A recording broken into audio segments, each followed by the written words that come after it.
தி legend new Saravana stores Deepavali offer. சவரனுக்கு ரூபாய் 1200 தள்ளுபடி. இந்த ஆஃபர் அக்டோபர் 26 வரை மட்டுமே. ஜாலியாக பேசலான்னு இருந்தேன், ஆனால் அவர் பேசினதை பார்த்து எனக்கு கொஞ்சம் எமோஷன் ஆகிடுச்சு. ஏன்னு வரேன். ஸோ நான் ஆக்சுவலாக வந்து லவ் டுடே படம் முடிச்சிட்ட பிறகு எனக்கு நிறைய கதை வர ஆரம்பிச்சிது. கதை வந்தால் என்ன சொல்லுவேன், சினாப்சிஸ் கதை சுருக்கம் வந்து மெயில் பண்ணுங்க அப்படின்னு சொல்லுவேன். அப்போது அந்த மாதிரி தான் டூடோட சினாப்சிஸ் வந்துச்சு. படித்தேன், இன்ட்ரெஸ்டிங்காக இருந்துச்சு. ஆனால் நான் அப்போ தான் லவ் டுடே பண்ணியிருந்தேன். அதுக்கப்புறம் எல்ஐகேவும் அப்போது பண்ணியிருந்தேன். இன்னும் டிராகன் அக்செப்ட் பண்ணல. ஆமாம், டிராகன் இன்னும் முடிவாகலை. அப்போது டூட் பார்த்தா திரும்ப லவ் ஸ்டோரி வேணுமா, அப்புறம் ஹீரோ வேறு இந்த மாதிரிலாம் பண்ணுறானே, நமக்கு இந்த ரிஸ்க் எடுக்கலாமா, இந்த மாதிரிலாம் யோசிச்சுட்டு சரி எதுக்கு ரிஸ்க்கு வேணாம் அப்படின்னு சொல்லிட்டு அனுப்பிச்சிடுங்க மெயிலு அப்படின்னு சொல்லிட்டு அனுப்ப சொல்லிட்டேன். சரி முடிஞ்சிடுச்சு அப்படின்னு பார்த்தா திருப்பி வேற ஒரு இடத்துலேருந்து கால் வரும். கீர்த்தின்னு ஒரு பையன் உங்களுக்கு வந்து ஒரு கதை சொல்லணுமா. இல்லைங்க, நான் ஏற்கனவே அந்த கதை கேட்டு பார்த்துட்டேன் இல்லைன்னு. திரும்ப அதுக்கப்புறம் வேற கீர்த்தின்னு ஒரு பையன் திரும்ப எங்கன்னா பண்ண கீர்த்தின்னு ஒரு பையன் என்ன விடவே மாட்டேங்கிறான் அப்படின்னு சொல்லிட்டு சரி பார்த்தா மைத்ரி ஆஃபீஸ்லேருந்து ரவி சார் வந்து கால் பண்ணார்.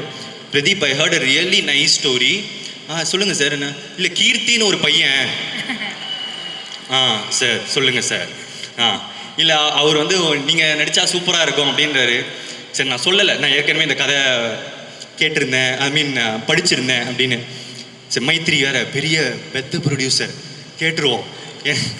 ஸோ வந்து கூப்பிட்டேன். எனக்கு அதை தாண்டி என்னென்னா,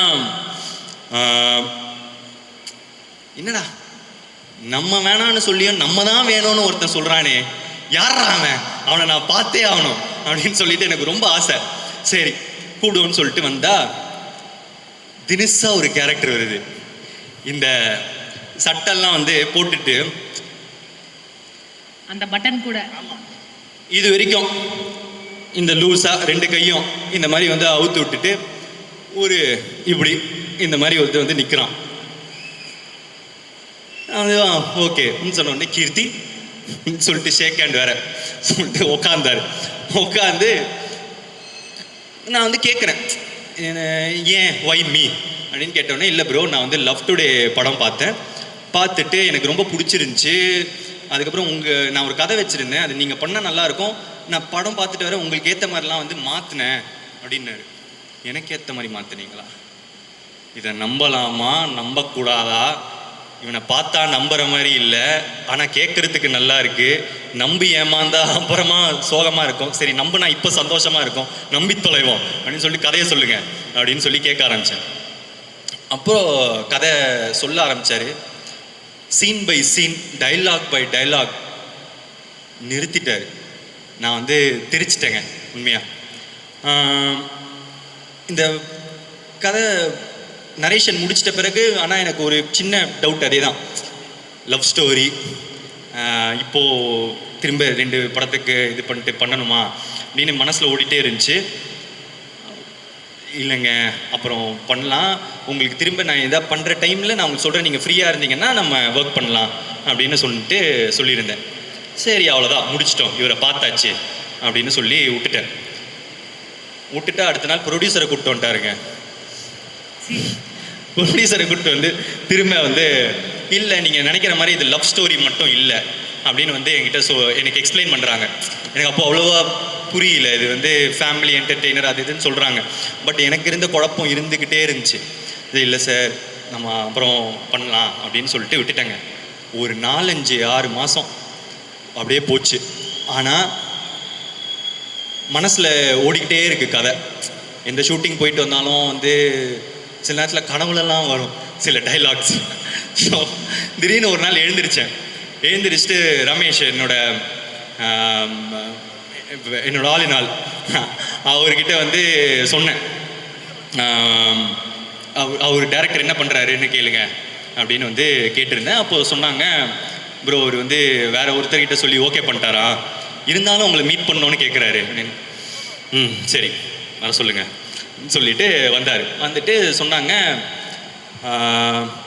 ப்ரோ இந்த ஒன்று ஓகே பண்ணிட்டேன்னா பட் இன்னும் கொஞ்சம் தள்ளி போகிற மாதிரி இருக்குது, நான் உங்களுக்கு என்னென்னு சொல்கிறேன், நான் பார்த்து உங்களுக்கு சொல்கிறேன் இப்போது அப்படின்னா. ஓகே சார் சொல்லிட்டு போனார். போயிட்டு அதுக்கப்புறம் திருப்பி வந்தாங்க. வந்துட்டு ப்ரோ அது கொஞ்சம் தள்ளி தான் போகுது, நம்ம பண்ணலாம் அப்படின்னு வந்து சொன்னார். ஆனாலும் எனக்கு அந்த சின்ன டவுட் இருந்துச்சு, ப்ரோ இந்த ஹீரோ இப்படிலாம் பண்ணுறாரு, இதெல்லாம் ஓகேவா, என்னை வச்சு காமெடிக்கு இப்படி பண்ணிட மாட்டீங்களே அப்படின்னு கேட்டேன். அப்போது கீர்த்தி சொன்னார், ப்ரோ என்னை நம்புங்க அப்படின்னா. எனக்கு கோமாளி டைமில் என்னை பார்த்த மாதிரியே இருந்துச்சு. அந்த அந்த அவரோட எஃபர்ட், அவரோட பர்சிவரன்ஸ், அவரோட ஒரு விஷயத்தை சாதிக்கணும்னா அதுக்கான என்ன முயற்சி வேணால் எடுக்கலாம் அப்படின்ற ஒரு போகிற எக்ஸ்டென்ட் இருக்குல்ல, அதை நான் வந்து கீர்த்திக்கிட்ட பார்த்தேன். அண்டு அவ்வளோ சின்சியாரிட்டி, நான் எதுக்கு இந்த பையனை நம்பலாம் அப்படின்னு தோணிச்சு. நான் ஓகே அப்படின்னு சொன்னேன். அன்னிக்கே எனக்கு ஒன்று தோணுச்சு, ஆனால் அப்போ நான் சொல்லலை. அன்னிலேருந்தே நான் அவர் வந்து என் தம்பி மாதிரி தான் பார்க்க ஆரம்பித்தேன். இன்றைக்கி வரைக்கும் நான் வந்து அவரை அப்படி தான் நடத்துகிறனும். என் சைட்லேருந்து பாதி நேரம் நமக்கு இருக்கிற ஃபீலிங்ஸ் மற்றவங்களுக்கு இருக்காமல் கூட போகலாம், அதனால. ஸோ ஆனால் நீங்கள் ஸ்டேஜில் பேசும்போது கூட எனக்கு ரொம்ப எமோஷ்னலாக இருந்துச்சு. ஏன்னா நான் உங்கள் தம்பியாக தான் பார்க்குறேன். ஸோ என்னென்னா ஷூட்டிங் ஆரம்பித்த உடனே என்னோடய நம்பிக்கை வந்து தப்பில்லை அப்படின்னு தோணுச்சு. Extraordinary sense, collaborative dialogue sense வந்து நான் கூட அவர்கிட்ட கேட்டேன். நான் டைரக்ட் பண்ணும்போது எனக்கு டைலாக்ஸ்லாம் எழுதி தரீங்களா, என்ன ஸ்வீட்டாக ஓகேன்னெலாம் சொன்னார். ஸோ அந்த லெவலுக்கு டேலண்டடான ஒரு பர்சன். நான் வந்து கொஞ்சம் ப்ரௌடாகவே சொல்லிக்க போகிறேன், நான் வந்து ஒரு பெரிய டைரக்டர் தமிழ் சினிமாவுக்கு வர போகிறாங்க. யா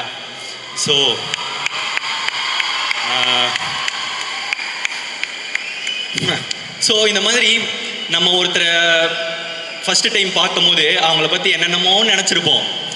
ஆனால் அவங்க தான் நம்மளோட அதுக்கப்புறம் ஃப்ரெண்டாவோ, அண்ணனாவோ, தங்கச்சியாவோ, லவ்வராவோ, பொண்டாட்டியாவோ, புருஷனாவோ இருப்பாங்க.